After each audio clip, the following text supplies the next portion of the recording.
Bismillahirrahmanirrahim. Assalamualaikum warahmatullahi wabarakatuh. Hai semuanya, perkenalkan saya Hopidatur Rapiah dengan NIM 22423, mahasiswi Sekolah Tinggi Ilmu Administrasi Mataram, Prodi Administrasi Niaga semester 2. Nah, tujuan saya dalam pembuatan video ini yaitu untuk memenuhi tugas dari mata kuliah Hukum Indonesia.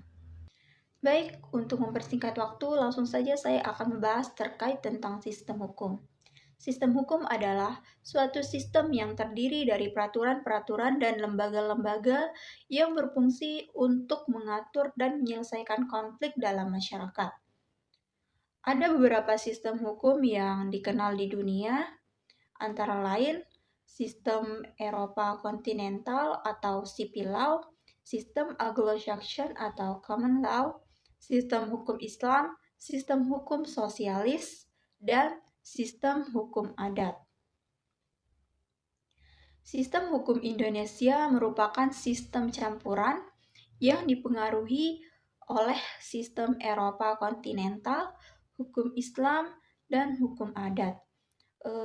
Dengan kata lain, sistem hukum adalah kerangka kerja yang kompleks dan terstruktur yang mengatur perilaku manusia, interaksi dalam masyarakat dengan tujuan mencapai keadilan dan ketertiban.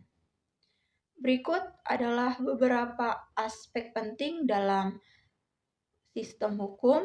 1. Pengaturan hukum.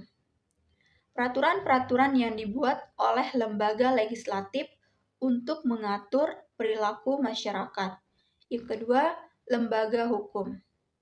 Lembaga-lembaga yang berfungsi untuk menegakkan hukum seperti pengadilan dan kepolisian. Yang ketiga, proses hukum.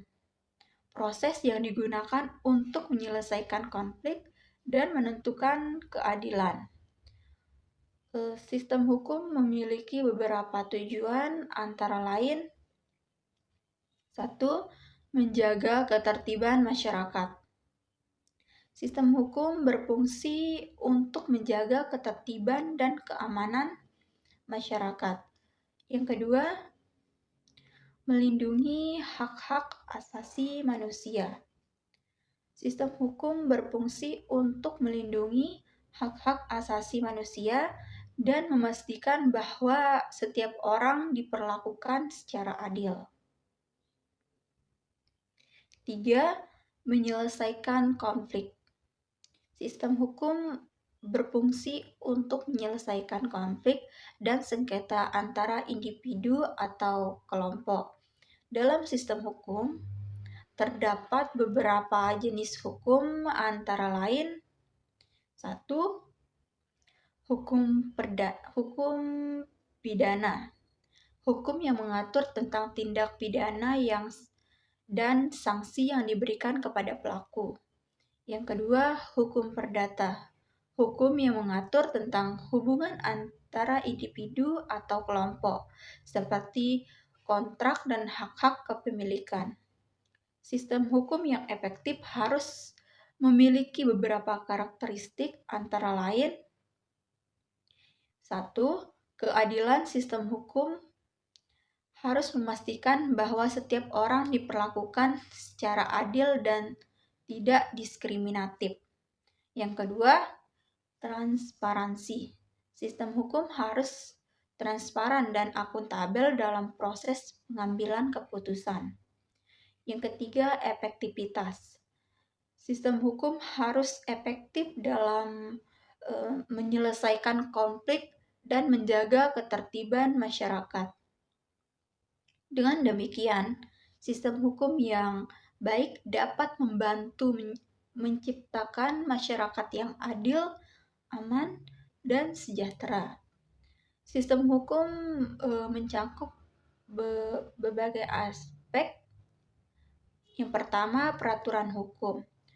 Undang-undang, peraturan pemerintah, keputusan pengadilan, dan sumber hukum lainnya. yang menetapkan norma-norma yang harus diikuti. Yang kedua, peranata hukum. Lembaga-lembaga yang terlibat dalam pembuatan, penerapan, dan penegakan hukum seperti parlemen, pengadilan, kepolisian, dan lembaga pemasyarakatan. Praktik hukum. Cara bagaimana hukum diterapkan dalam kehidupan sehari-hari, termasuk proses peradilan, penegakan hukum, dan pemahaman masyarakat terhadap hukum.